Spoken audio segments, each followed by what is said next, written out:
ఓం శ్రీ విఘ్నేశ్వరాయ నమః. ఈరోజు మనము సత్యనారాయణ స్వామి వ్రతాన్ని ఏ విధంగా చేసుకోవాలి, ఈ వ్రతంలో అయ్యవారు చెప్పేటటువంటి 5 కథలు కూడా పూర్తిగా ఉన్నాయండి. మనము ఈ కార్తీక పౌర్ణమి రోజున సత్యనారాయణ స్వామి వ్రతాన్ని చేసుకున్నట్లయితే మనము ఏదైతే మనసులో కోరుకుంటామో అది కంపల్సరీగా జరుగుతుందండి.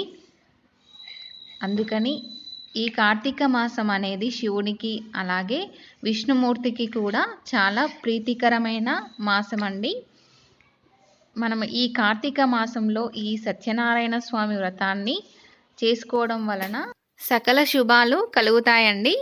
ఇక్కడ మేము ఇంట్లో చేసినటువంటి సత్యనారాయణ స్వామి వ్రతం యొక్క వీడియో ఉందండి. ఆ వీడియోని నేను షేర్ చేస్తున్నాను. అలాగే అయ్యవారు చెప్పినటువంటి 5 కథలు, సత్యనారాయణ స్వామి వ్రతానికి సంబంధించిన 5 కథలు కూడా పూర్తిగా ఉన్నాయండి.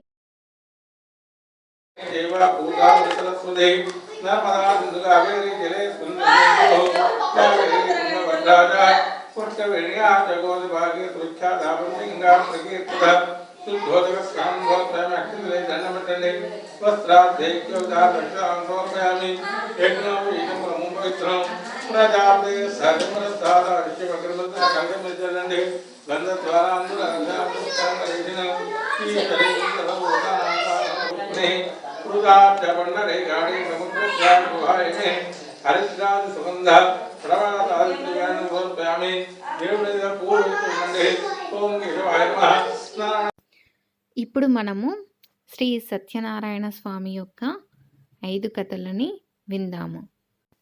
ఫస్ట్ మనము ఏ పూజ చేసినప్పుడైనా, వ్రతాలు చేసినప్పుడైనా సరే ఫస్ట్ విఘ్నేశ్వరునికి పూజ చేస్తాము కదా.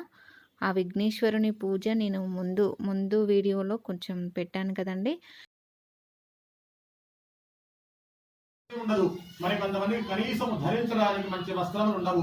ఇలా అనేకమైనటువంటి బాధలు పడేటువంటి మానవులందరికీ కూడా ఉపశమనం కలిగి వారు చేసేటువంటి కష్టాల నుంచి బయటపడి ధనాన్ని సంపాదించి ఇహలోకంలో అనేకమైనటువంటి భోగాలను అనుభవించాలంటే వారికి ఏదైనా మార్గం ఉందా అని ప్రశ్నించారట. దానికి కాను ఆ యొక్క సూత మహాముని ఈ విధంగా అంటున్నారు, నాయన దాని చక్కటి అదే శ్రీ సత్యనారాయణ స్వామి యొక్క వ్రతము. ఆ వ్రతాన్ని ఎవరైతే ఆచరిస్తారో తప్పకుండా వారికి ఇహలోకంలో అనేకమైనటువంటి సిద్ధులు కలుగుతాయని అన్నారట సూత మహాముని. అయితే దానికి కాను ఆ యొక్క సౌరికాల భాష్యంలో కూడా అంటున్నారు, స్వామి మరి వ్రతాన్ని ఏ విధంగా ఆచరించాలి, ఆ వ్రతానికి కావాల్సినటువంటి నియమం ఏమిటి అని చెప్పి అన్నారట. దానికి గాను ఆ సూత మహాముని చెప్తున్నాడు, ఒకనొక సమయంలో నారద మహర్షి వారు 14 లోకాలు కూడా తిరుగుతూ మార్గ మధ్యంలో మన భూలోకానికి వచ్చారట. ఆ సమయంలో భూలోకంలో మానవులందరూ కూడా అనేకమైనటువంటి పాపకర్మలని కూడా చేసుకుంటూ తద్వారా వచ్చేటువంటి కష్టం చేత కనీసం తన సంసారాన్ని కూడా పూజించుకోలేక అనేకమైనటువంటి ఇబ్బందులు పడుతున్నారట మానవులందరూ కూడా.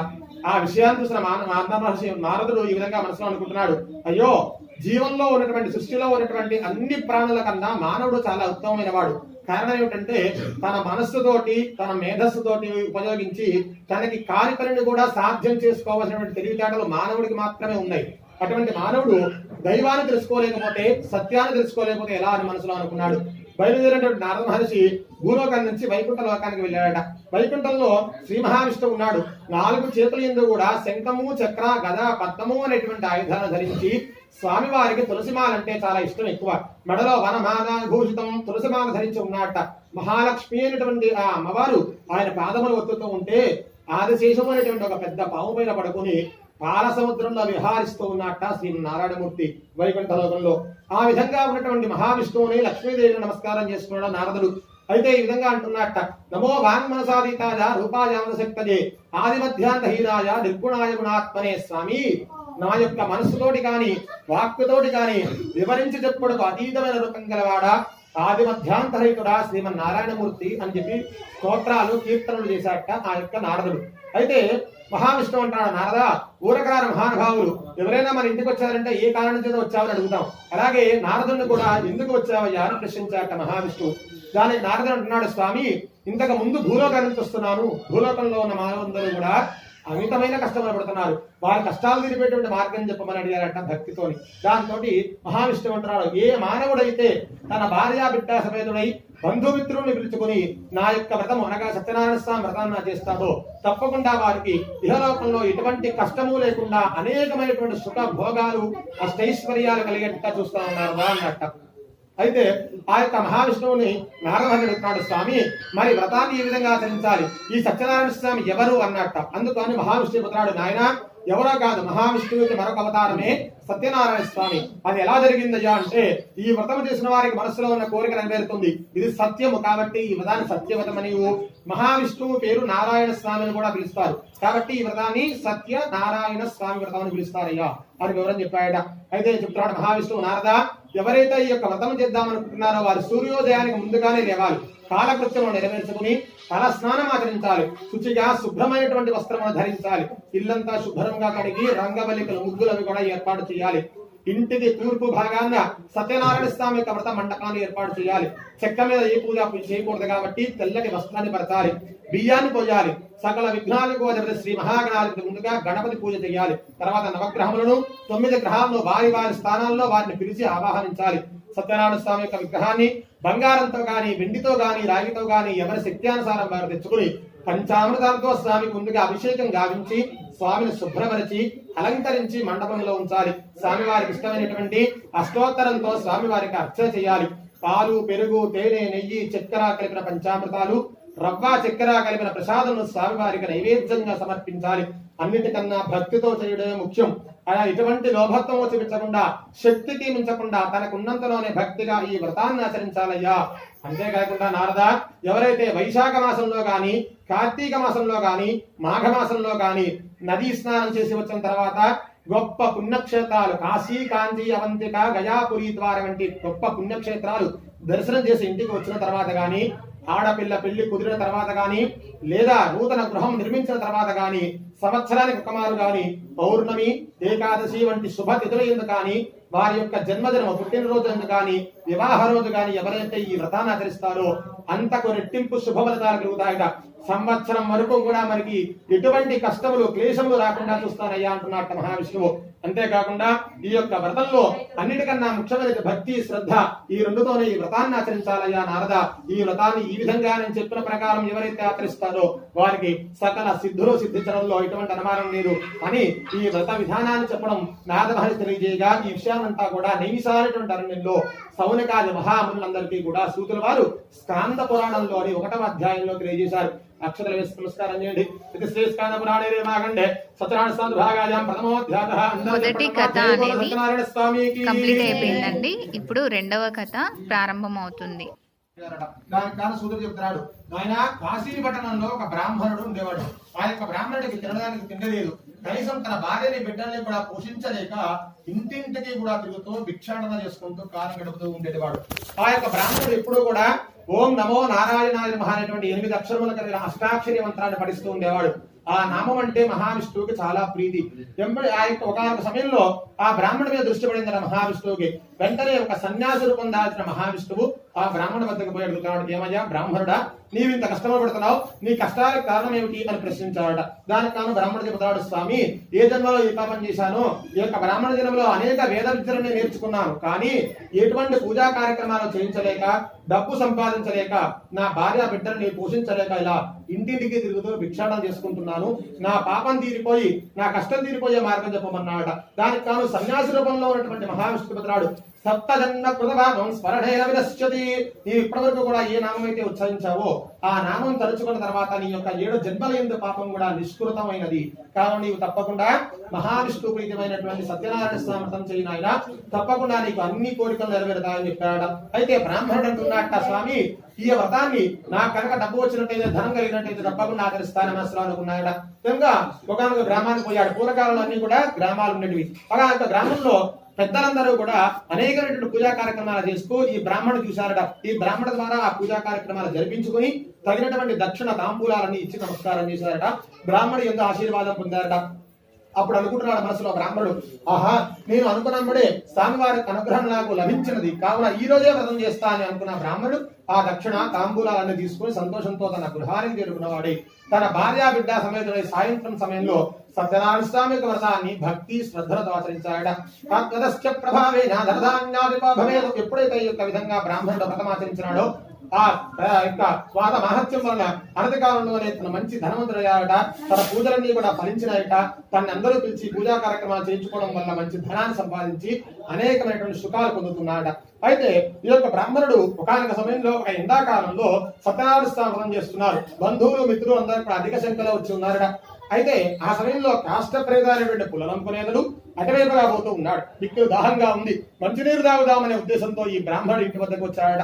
నెత్తిమైనటువంటి బలివేరైనటువంటి కట్టెల వైపున బయట పెట్టాడు. తను కూడా వ్రతంలో కూర్చున్నాడు. వ్రతం అయిన తర్వాత తీర్థప్రసాదం స్వీకరించి ఆ బ్రాహ్మణుని వద్దకు పోయి అడుగుతున్నాడట, స్వామి, నేను పుల్లలంకుతో జీవనాన్ని కొనసాగిస్తాను. నా యొక్క కట్టె పుల్లల వ్యాపారంలో లాభాలు రావడం లేదు, అనేకమైనటువంటి కష్టాలు పడుతున్నాను. నీవే నాకు ఏదైనా మార్గం చెప్పవలసింది అన్నమాట. దానికి కాను బ్రాహ్మణుడు చెబుతున్నాడు, పోయి నీవు కూడా సత్యనారాయణ వ్రతం చేస్తా అని చెప్పేసి మొక్కుకో, తప్పకుండా నీకు ఆ స్వామి యొక్క అనుగ్రహం కలుగుతుంది అన్నట్ట బ్రాహ్మణుడు. వెంటనే ఆ యొక్క కట్టెపొలం అంటున్నాడు, స్వామి సత్యనారాయణ స్వామి, నీ యొక్క అనుగ్రహం చేత నా కట్టెపొలను ఎంత డబ్బు అయితే నేను అమ్ముతానో ఆ డబ్బు పెట్టే నీ వ్రతం చేస్తాను అని చెప్పి అనుకున్నాడట. కిందగా కట్టెలను తీసుకున్నాడు. ఒక గ్రామాన్ని చేరుకున్నాడు. ధనవంతుడు ఉండేటువంటి వీధి గుండా పోతున్నాడు. ఒక ధనవంతులను పిలిచింది. ఈ విధంగా అంటుంది, నాయన నేను ఎత్తినటువంటి కట్టెల వైపు నాకు ఇచ్చేసే, నీకు ఎంత డబ్బుగా ఉంటే అంత డబ్బు ఇస్తాను. ఆశ్చర్యపోయినాడు. ఆమె వద్దకు చేరుకుంటున్నాడు, అమ్మా ఈ కట్టెలన్నీ మీకు ఇస్తాను, కానీ వ్రతానికి కావాల్సినటువంటి పూజా ద్రవ్యాలకు ఖర్చు అయ్యేటువంటి ధనం నాకు ఇవ్వగలరా అని అడిగాట.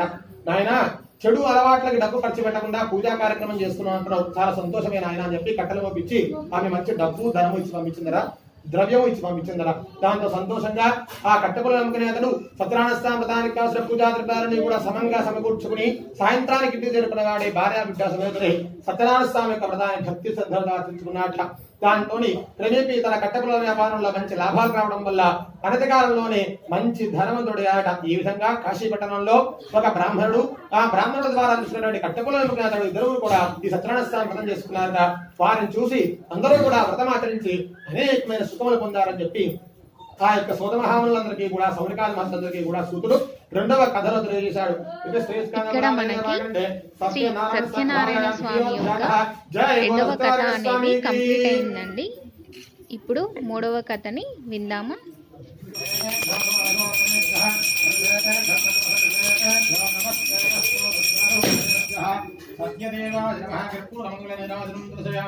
నీరాజనాంతరశుద్ధాచమనం సమర్పయామి, నమస్కరోమి. అందరూ గోవిందనామం పలకండి. గోవింద గోవింద. ఆనందమ్మ చక్కగా అనడానికి కూడా ఎందుకు అదా తృతీయోధ్యాయ ప్రారంభ లక్ష్య తెలుసుకోండి. అదా నక్షత్రవక్షాంశుత్తమ. ఈ విధంగా ఆ సౌనకాది మహాసందరిని కూడా చూసి సూత మహాముని మూడవ కథ చెబుతున్నాడు. అదేమిటయ్యా అంటే, నాయన పూర్వకాలంలో ఉల్కాముకుడు అనేటువంటి ఒక మహారాజు గారు భద్రశీలాది తీరంలో సత్యనారాయణ స్వామి వ్రతం చేస్తూ ఉన్నాడట. ఆ సమయంలో నగల వ్యాపారం చేసేటువంటి షావుకారు ఆ మహారాజు వద్దకు పోయి అడుగుతున్నాడు, మహారాజా, నీవు ఆల్రెడీ ఎన్నో రకమైనటువంటి పూజా కార్యక్రమాలు చేసుకున్నావు, కానీ చక్రవర్తి బిరుదు కూడా వచ్చింది, కానీ ఇప్పుడు ఇంకా పూజా కార్యక్రమం చేస్తున్నావు, ఆ కారణం ఏమిటి అని చెప్పి అన్నాడు. దానికి కాను ఆ యొక్క మహారాజు ముద్రాడు, నాయన సంతానం లేని వారికి సద్గతులు ఉండవు, నాకు సంతానం లేదు, ఆ కారణం చేతనే నేను ఈ వ్రతం చేస్తున్నా అన్నట్ట ఆ యొక్క మహారాజు. వెంటనే ఆ సావుకారి కూడా సంతానం లేని కారణంగా తను కూడా ఆ స్వామి వద్దకు వచ్చే విధంగా అంటున్నాడు, సత్యనారాయణ స్వామి, నీ యొక్క అనుగ్రహం చేత నా నవగ్రహ దోషాలు పోయి సంతానం కలిగినట్టయితే నేను కూడా వ్రతం చేస్తా అని చెప్పి అనుకున్నట్ట. మొక్కు ఉన్నట్ట సావుకారు. తన నగర వ్యాపారం అంతా కూడా పూర్తి చేసుకుని తన సొంత ఊరు రత్నసానపురం పోయాడు. తన భార్య అయినటువంటి ఆ యొక్క లీలావతిని పిలిచి చెబుతున్నట్ట, ఏమోజీ మనం గనక సంతానం కలిగినట్టయితే, పిల్లలు పుట్టినట్టయితే మనం కూడా సత్యనారాయణ స్వామి వ్రతం చేయవలసింది అని చెప్పి చెప్పాడ. సరే, ఇట్లా కాలం గడుస్తున్నది. ఒకనొక సమయంలో భక్తులు సుఖించిన కారణంగా నవమాసాలు మోసి 10వ నెలలో చక్కటి ఆడబిడ్డకు జన్మనిచ్చిందట ఆ షావుకారు భార్య అయినటువంటి లీలావతి. పుట్టినటువంటి ఆ యొక్క ఆడపిల్లను చూసి చాలా సంతోషపడ్డాడు షావుకారు. సంతానం కలిగింది కదా, మనకు కూడా ఏ సమస్య లేదు కదా అనుకున్నాడు. కళావతి అనేటువంటి పేరు పెట్టారు ఆ యొక్క పిల్లకు. కళావతి అల్లారముద్దుగా పెరుగుతున్న సమయంలో షావుకారు భార్య అయినటువంటి లీలావతి షావుకారు వద్దకు వచ్చి ఉంటున్నది. ఆయన మరి ఏమయ్యా, మరి సత్యనారాయణ స్వామి వ్రతం చేద్దామని మొక్కు ఉన్నది కదా, వ్రతం ఎప్పుడు ఆచరిద్దామని చెప్పేసి అన్నదట ఆ యొక్క లీలావతి. ఆ షావుకారు అంటున్నాడు, ఇప్పుడు నేను నగర వ్యాపారం నిమిత్తం దేశాలు తిరుగుతున్నాను, ఆడపిల్ల కాబట్టి పెళ్లి సమయంలో మనం వ్రతం ఆచరిద్దాము, అప్పుడు అందరూ కూడా వ్రతానికి వస్తారు, అందరూ కూడా వ్రతం చూస్తారు, అందరికీ కూడా మంచి పుణ్యం కలుగుతుంది అన్నట్ట ఆ యొక్క షావుకారు. సరే, షావుకారు నగల వ్యాపార నిమిత్తం దేశాలని కూడా తిరుగుతున్నాడు. ఇక్కడ ఈ యొక్క కళావతి పెరిగి పెద్దదయ్యి యుక్త వయస్సుకు వచ్చింది, వివాహం చేయాలి.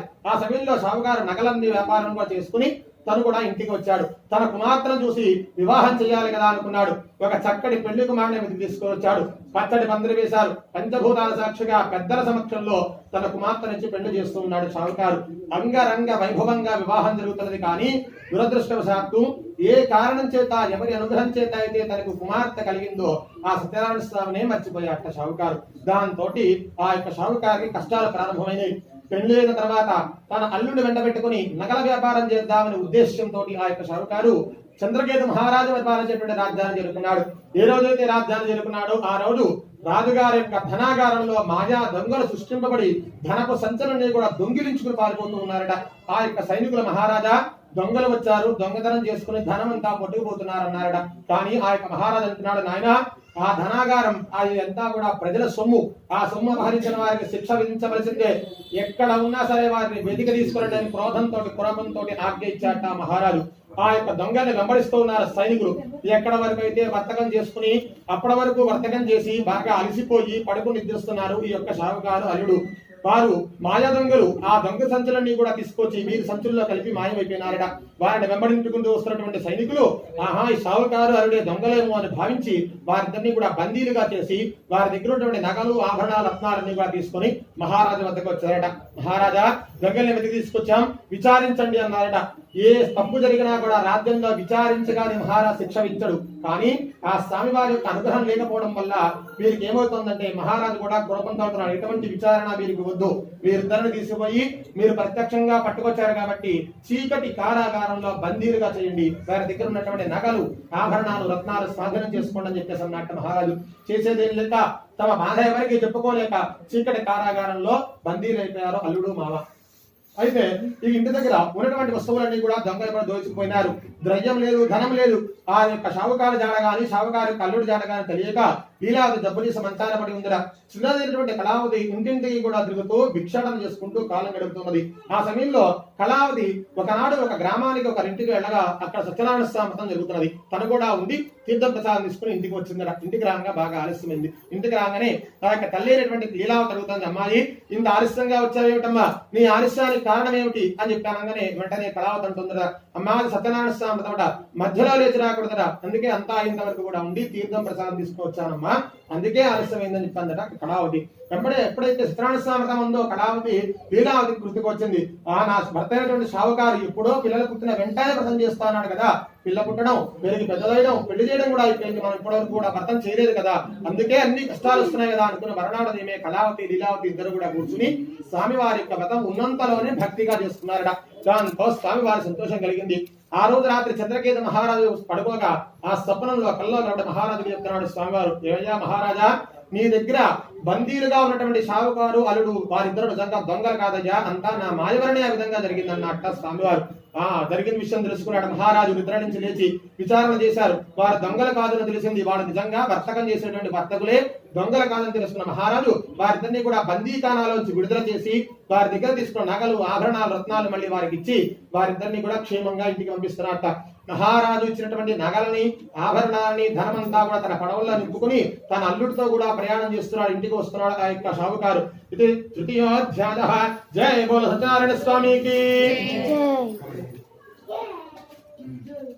ఇక్కడ మనకి శ్రీ సత్యనారాయణ స్వామి యొక్క 3వ కథ అనేది కంప్లీట్ అయిపోయిందండి. ఇప్పుడు 4వ కథని విందాము.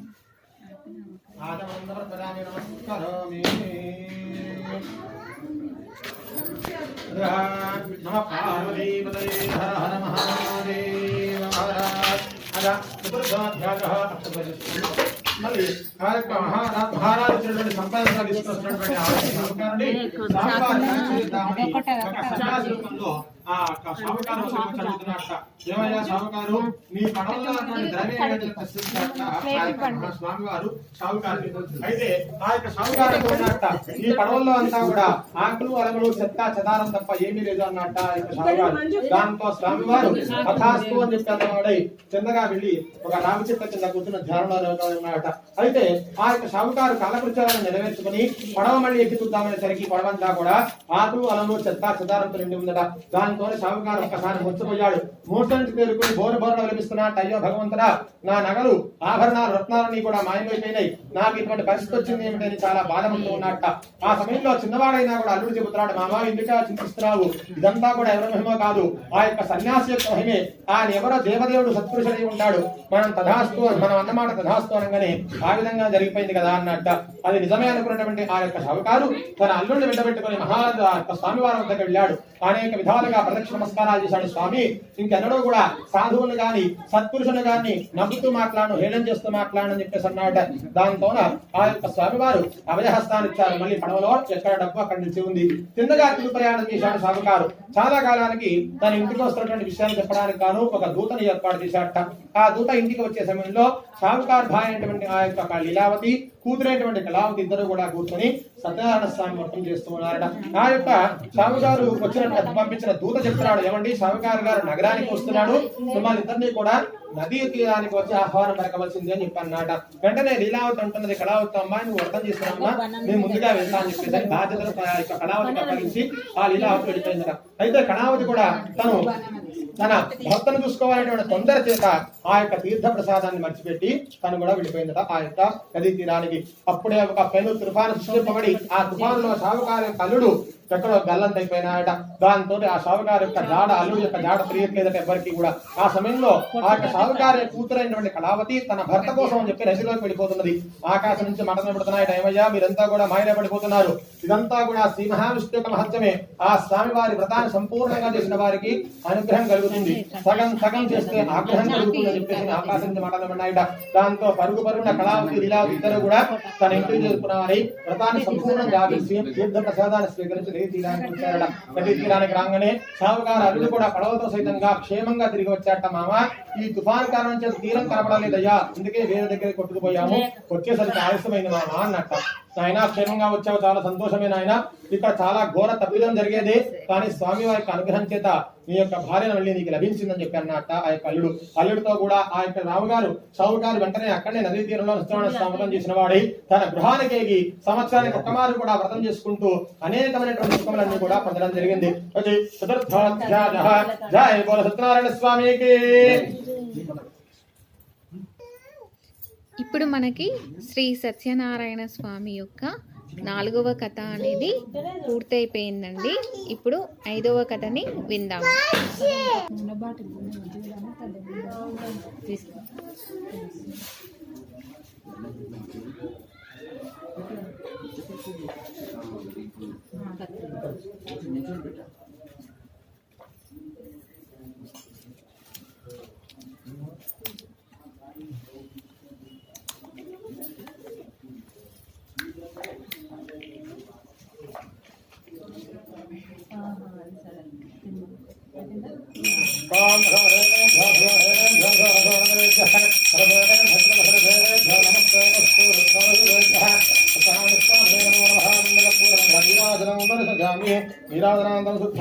ఆగమనం సమర్పయామి, నమస్కరోమి.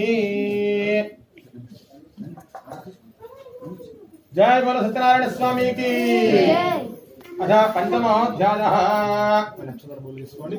ఓం సత్యనారాయణ స్వామి యొక్క వ్రతకథలో చివరి కథ ఏమిటయ్యా అంటే, పూర్వకాలంలో తుంగధ్వజుడు అనేటువంటి ఒక మహారాజు గారు ఆయన దండకారణ్యానికి వేటాడ నిమిత్తం అనేకమైనటువంటి సైనికులని భటులను తీసుకుని ఆ యొక్క అడవికి వెళ్ళడం జరిగింది. ఉదయం నుంచి మధ్యాహ్నం వరకు కూడా అనేకమైనటువంటి క్రూర మృగాలని కూడా సంహరించి మధ్యాహ్నం సమయంలో బాగా అలసిపోయాట మహారాజు. ఆ అలసిపోయినటువంటి మహారాజు ఒక గుడారాలను కూడా ఏర్పాటు చేసుకుని ఆ అడవి ప్రదేశంలో పడుకుని నిద్రిస్తూ ఉన్నాడు. అయితే ఆ అడవిలో ఉండేటువంటి ప్రజలందరూ కూడా ఒక మర్రి చెట్టు కింద కూర్చొని సత్యనారాయణ స్వామి వ్రతం చేస్తున్నారట. వారికి వచ్చినంతలోనే స్వామి వారికి నైవేద్యం పెట్టారు, నృత్యాలు చేశారు, గీతాలు పాడారు, స్వామి వారికి అనేక విధంగా పూజలు చేశారు, పువ్వులతో పూజించారు. అయితే వారందరూ కూడా అనుకుంటూ ఉన్నారు, దేశాన్ని పరిపాలించే మహారాజు గారు అనుకోకుండా ఈ విధంగా ఇక్కడికి వచ్చాడు కాబట్టి మనం ముందుగా తీర్థ ప్రసాదాన్ని మహారాజు వారికి ఇద్దామని చెప్పే ఉద్దేశంతో తీర్థాన్ని ప్రసాదాన్ని తీసుకుని ఆ యొక్క ప్రజలందరూ కూడా మహారాజు వద్దకు వచ్చారట. అప్పుడే నిద్ర నుంచి లేచినటువంటి ఆ యొక్క మహారాజు ఈ విధంగా అనుకుంటూ ఉన్నాడు మనస్సులో, ఏమిటి మీరు వచ్చారు, సంగతి ఏమిటి కదా అన్నాడట. దానికి కానీ వారు చెప్తాడు, మహారాజా మేము ఈ రోజు సత్యనారాయణ స్వామి యొక్క వ్రతం చేసుకున్నామయ్యా, ఇగో తీర్థ ప్రసాదం అన్నారట ప్రజలందరూ. కానీ మహారాజు చాలా కోపంతో ఉంటున్నాడు, ఏమయ్యా మిమ్మల్ని అందరికీ కూడా హింసిస్తున్నటువంటి క్రూర మగాలన్నింటినీ కూడా సంహరించి నేనే గొప్పవాడయ్యాను, నేనే రాజుని, నన్ను మించినటువంటి దైవం లేదు కదా అని ఆ యొక్క కోపంతో గర్వంతో ఆ తీర్థాన్ని ప్రసాదాన్ని అక్కడనే పడవేసి మహారాజు రాజ్యానికి వెళ్ళిపోతున్నాడట. ఏ విధంగా అయితే ఈ విధంగా తప్పు చేశాడో మహారాజుకి అనేకమైనటువంటి కష్టాలు ప్రారంభమయ్యాయి. సగం దాకా ప్రయాణించినటువంటి ఆ యొక్క మహారాజుకి మహామంత్రి పరుగు పరుగున వస్తున్నాడట ఎదురకుండా. మహారాజా ఒక దుర్వార్తయ్యా, మీ రాజ్యం పైన శత్రువుడు దండయాత్ర చేశారు, 9 కుమారులందరూ కూడా ఈ యుద్ధంలో మరణించారయ్యా, అంతఃపురాలు మొత్తం తగలబెట్టేశారు, మాత్రం రాజ్యం అంతా నాశనమైంది మహారాజా అన్నట్ట. మహామంత్రి చెప్పినటువంటి ఆ యొక్క విషయానికి ఒక్కసారి మూర్ఛపోయినాడు ఆ యొక్క మహారాజు. అయ్యో భగవంతుడా, నేను వచ్చినటువంటి ఒకే ఒక రోజులో యుద్ధం జరగడం ఏమిటి, 100 మంది కొడుకులందరూ యుద్ధంలో మరణించడం ఏమిటి, అంతా ఏదో లీలగా ఉంది, మాయగా ఉంది అనుకున్నట్ట మహారాజు. ఎప్పుడైతే మాయ అనుకున్నాడో అప్పుడే అర్థమవుతుంది, లీలా మానస విగ్రహుడు శ్రీ మహావిష్ణువు, ఆయన యొక్క లీలలు అన్ని ఇన్ని కాదు. కావున జరిగిందంతా కూడా వ్రత మహిమే కదా అనుకున్నాడు. సత్యనారాయణ స్వామి యొక్క తీర్థ ప్రసాదం తీసుకోకపోతే మనిషికి ఇంత కష్టం వస్తుందా అనుకున్నాడు. వెంబడి బయలుదేరి తన గుర్రంపై ఎక్కి పూర్వకాలంలో తను ఎక్కడైతే నిద్రించాడో అక్కడికి చేరుకున్నాడు. ఆ అడవిలో ఉన్నటువంటి ప్రజలందరూ కూడా సమీకరణ చేశాడు. వారి ద్వారానే కూర్చొని సత్యనారాయణ స్వామి యొక్క వ్రతం భక్తి శ్రద్ధతో చేశాడట. చేసిన మహారాజు లెంపలు వేసుకుంటున్నాడు. మహారాజా స్వామి, సత్యనారాయణ స్వామి, మీ యొక్క వ్రతంలో రాజు పేద అనేటువంటి భేదం లేదు, అందరూ సమానమే. మేము వ్రతం చేసినా ఎక్కడ ఎవరు పిలిచినా తప్పకుండా వెళ్ళి తీర్థ ప్రసాదం తీసుకుని వస్తాం నాయన, ఇది ఒక సమయంలో దాంతో స్వామి వారు సంతుష్టాంగుడయ్యాడు. ఆ యొక్క యుద్ధం ఏ విధంగా అయితే వచ్చిందో ఆ విధంగానే మాయమైపోయిందట. 9 కుమారులు మరణించిన వారందరూ కూడా మళ్ళీ పునర్జీవితులయ్యారు. అంతఃపురాలన్నీ కూడా దగద్గగాయమానంగా చక్కగా వెలుగొందుతున్నాయిట. దాంతో మహారాజు, స్వామి నీ యొక్క లీల ఎంత చూపించావజా, కావున ఈ యొక్క వ్రత మహిమ అందరికీ తెలియాలని ఆనాటి నుండి ఈనాటి వరకు కూడా ప్రతి ఒక్కరికి ఈ వ్రత విధానం గురించి తెలియజేస్తూ అనేక విధాలుగా స్వామి వారికి సేవలు చేస్తూ ఆ మహారాజు ఇహలోకంలో అనేకమైనటువంటి సుఖాలను అనుభవించి అంత్యమున ఆ స్వామి వారి యొక్క సాన్నిధ్యాన్ని పొందాడట. ఈ విధంగా నైమిసారణ్యంలో సౌనికాది మహామునులందరికీ కూడా ఆ యొక్క సుత మహాముని ఈ సత్యనారాయణ స్వామి యొక్క 5 కథలను భక్తి ప్రవక్తులతో తెలియజేయడం జరిగింది. సత్యనారాయణ స్వామి భాగాయాం పంచమోధ్యాయః. చూశారు కదా ఫ్రెండ్స్, శ్రీ సత్యనారాయణ స్వామి వారి 5 కథలను కూడా విన్నారు కదా. మీలో గనక మన ఛానల్ని ఫస్ట్ టైం చూస్తున్నట్లయితే శ్రియా క్రియేషన్స్ హారికా ఛానల్ని లైక్ చేయండి, షేర్ చేయండి, సబ్స్క్రైబ్ చేయండి friends. Do subscribe this channel. Okay friends.